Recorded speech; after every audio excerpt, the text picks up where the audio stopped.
Hi friends, welcome back. ಇವತ್ತು ಅವರೆಕಾಳು ಹುಳಿ ಹೇಗೆ ಮಾಡೋದು ಅಂತ ತೋರಿಸ್ಕೊಡ್ತೀನಿ ಬನ್ನಿ. ಮೊದಲಿಗೆ ಒಂದು ಅರ್ಧ ಕೆಜಿಯಷ್ಟು ಅವರೆಕಾಳನ್ನ ತೊಳೆದು ಎತ್ತಿಟ್ಕೊಂಡಿದ್ದೀನಿ. ನಂತರ ಒಂದು ಬದನೆಕಾಯಿ, ಅರ್ಧ ಟೊಮ್ಯಾಟೊ, ಒಂದು 3-4 ಸಣ್ಣ ಈರುಳ್ಳಿ ಕಟ್ ಮಾಡಿ ಇಟ್ಕೊಂಡಿದ್ದೀನಿ, ಸ್ವಲ್ಪ ಕಾಯಿ ಮತ್ತು ಸಣ್ಣದು ಸ್ವಲ್ಪ ಹುಣಸೆಹಣ್ಣು. ಒಂದು ಸಣ್ಣ ಮಿಕ್ಸಿ ಜಾರ್ಗೆ ಈರುಳ್ಳಿ, ಟೊಮ್ಯಾಟೊ, ನಂತರ ಸ್ವಲ್ಪ ಕಾಯಿ, ನಂತರ ಸ್ವಲ್ಪ ಹುಣಸೆಹಣ್ಣು,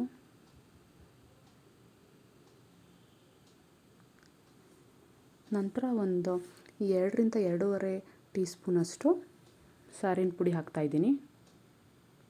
ಇದನ್ನ ಚೆನ್ನಾಗಿ ನುಣ್ಣಗೆ ರುಬ್ಕೋಬೇಕು, ಸ್ವಲ್ಪ ನೀರು ಹಾಕ್ಬಿಟ್ಟು. ನಂತರ ಒಂದು ಕುಕ್ಕರ್ಗೆ ತೊಳೆದು ಎತ್ತಿಟ್ಕೊಂಡಿದ್ದಂಥ ಅವರೆಕಾಳನ್ನ ಹಾಕ್ಕೊಳ್ಳಿ.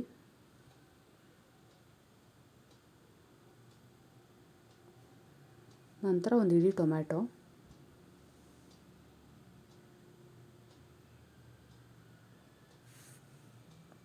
ನಂತರ ಕಟ್ ಮಾಡಿ ಎತ್ತಿಟ್ಕೊಂಡಿದ್ದಂಥ ಬದನೆಕಾಯಿ ಹಾಕ್ಕೊಳ್ಳಿ.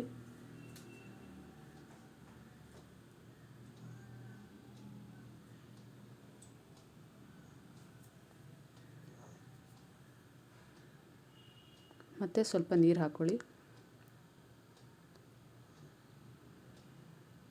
ಬೇಯಿಸೋಕ್ಕೆ ಎಷ್ಟು ಬೇಕೋ ಅಷ್ಟು ನೀರನ್ನ ಹಾಕ್ಕೊಳ್ಳಿ.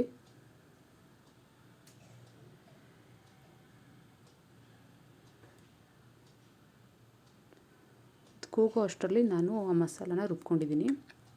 ನೋಡಿ, ಚೆನ್ನಾಗಿ ನುಣ್ಣಗೆ ರುಬ್ಕೊಳ್ಳಿ. ನಂತರ ಒಂದು 3ರಿಂದ 4 ವಿಸಲ್ ಕೂಗಿಸಿ. ಆಮೇಲೆ ಟೊಮೆಟೊನ ನಾನು ಸ್ವಲ್ಪ ಸಪ್ರೇಟಾಗಿ ಎತ್ತಿಟ್ಕೊಂಡಿದ್ದೀನಿ, ಒಂದು ಟೊಮೆಟೊನ. ಮತ್ತು ಬೇಯಿಸಿದಂಥ ಕಾಳಿಗೆ ಆ ಮಸಾಲೆನ ಹಾಕಬೇಕು.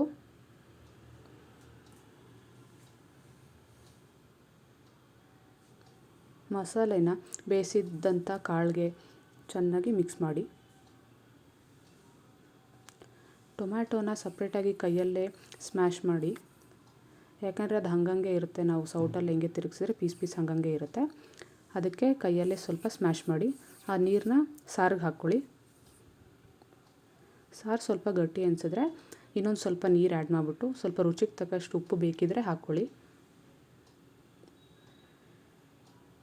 ಒಂದು 1/4 ಗಂಟೆ ಅಷ್ಟೊತ್ತು ಸಾರು ಕುದಿ ಬರಬೇಕು. ಮಸಾಲ ಹಸಿ ವಾಸನೆ ಎಲ್ಲ ಹೋಗಬೇಕು. ಸೊ ಒಂದು 10ರಿಂದ 15 ನಿಮಿಷದಷ್ಟೊತ್ತು ಕುದಿಸಿ ಸಾರನ್ನ ಚೆನ್ನಾಗಿ. ಈಗ ಅವರೆಕಾಳು ಹುಳಿ ರೆಡಿಯಾಗಿದೆ. ನೋಡಿ, ನೀವು ಮನೇಲಿ ಮಾಡಿ ನೋಡಿ. ನೀವು ಹೇಗೆ ಮಾಡ್ತೀರಾ ಅಂತ ನಮಗೆ ತಿಳಿಸಿ. ಹೇಗಾಯಿತು ಅಂಥೇಳಿ. ನೋಡಿ, ಈ ಕನ್ಸಿಸ್ಟೆನ್ಸಿ ಇದ್ದರೆ ಚೆನ್ನಾಗಿರುತ್ತೆ. ತುಂಬ ನೀರಾಗೂ ಆಗಬಾರ್ದು, ತುಂಬ ಗಟ್ಟಿನೂ ಆಗಬಾರ್ದು.